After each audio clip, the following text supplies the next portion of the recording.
Now, the official Suncoast weather with ABC7 meteorologist John Scalzi. Estimated value of the 200 cars that'll be out here, around $10 million, baby. Can you imagine? You know what it costs to get in? A buck. A buck will do it. You come on out, you enjoy the mansion, you get tours of the mansion, you get tours of these fantastic cars. We've got an Excalibur out here, we've got an El Camino, we've got a 56 Chevy that we're looking at right now, plus many other cars that we're going to introduce you to as we progress through the rest of the remaining broadcast here. Just fantastic shows. I'd like to introduce you to the car organizer. Bill, come on in here. Bill Mergens has been doing these car shows for years, right? Yes. You know your cars. Tell us about this baby over here, El Camino. Great, classic car. Right, and it's an 87 El Camino, and it's something that is an effort for, you know, the ages, I guess. And the guy that owns it has done, you know, a lot of stuff to it, and it's just absolutely fabulous. Yeah, he's had over 400 horsepower or something. Yeah, It's an amazing car. And the 56 Chevy, I mean, that's iconic, classic, right? Classic, yes. Doesn't get any more iconic than that. Yeah, and absolutely. It's beautifully restored. Oh, no, that's right. And he drives it everywhere. Is that right? Yeah. Tell us about the cars that are going to be here. These are all individually owned cars? Individually owned cars, yeah. And the highlights of the show, of course, what we're seeing right here are highlights, but you've also got a Smokey and the Bandit car coming? Yeah, there's a whole display that we're going to have for Smokey and the Bandit.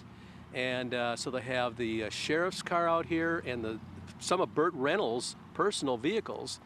And so it's going to be just absolutely fabulous. And we just scored that one the last couple days that they're coming out here. And I can't tell you how great the weather is going to be for this event.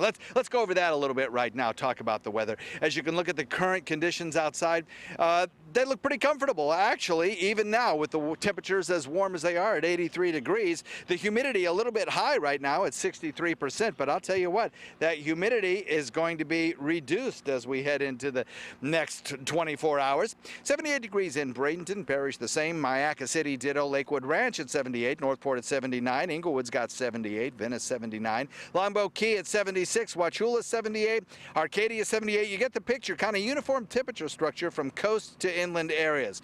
But watch for the tan in the water vapor imagery here over the last 12 hours. It is diving southward. That tan color is dry air in the atmosphere, and it is headed our way in the form of a cold front. That cold front sinking southward will be moving into our area later this evening, probably around 8, 9 o'clock or so, beginning to move through our area, maybe with a chance of a shower or two, about a 20% chance of that, though most of the activity in terms of precip will be over on the other coast.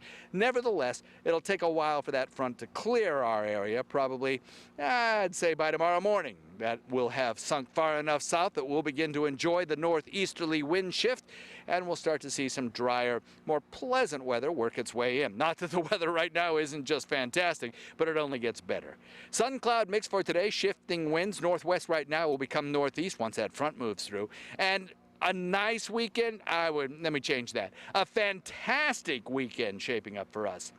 Titan radar showing just not a lot of activity. You're beginning to see a little bit of the frontal boundary to the north right now. A line of showers extending outwards into the Atlantic from Orlando is the beginnings of that front sinking southward. Currently, no showers in our neck of the woods. Thunderstorm activity, yeah, there might be a little bit, but mostly over on the other coast. We're remaining dry through the remainder of the afternoon and into the early evening hours. Now, winds may pick up just a little bit. They may gust as we head into tomorrow, and they may gust up to perhaps 10 to 15, maybe 15 to 20. So boaters, just be aware of that we could see a little bit extra wind shower activity around. Rainfall futurecast for today, not all that great. We're looking for a beach and boating forecast calling for that wind at about 10 knots out of the northwest to become about 15 during the overnight. That'll bring you a moderate chop overnight. 20% chance of showers today, breezy tomorrow. Daytime high temperature down about 5 or 6 degrees as we head into the next 24 hours or so, and that cooler temperature lasts for an entire week, it looks like, with lower relative humidity making it very comfortable. I tell you, I wish I could sneak the keys to a couple of these and take them for a test drive, Scott, and I'm sure you would too. This is absolutely exquisite, pristine looking cars out here. Scott, you'd have a great time. I'm sorry I'm the only one out here this day. All right, John.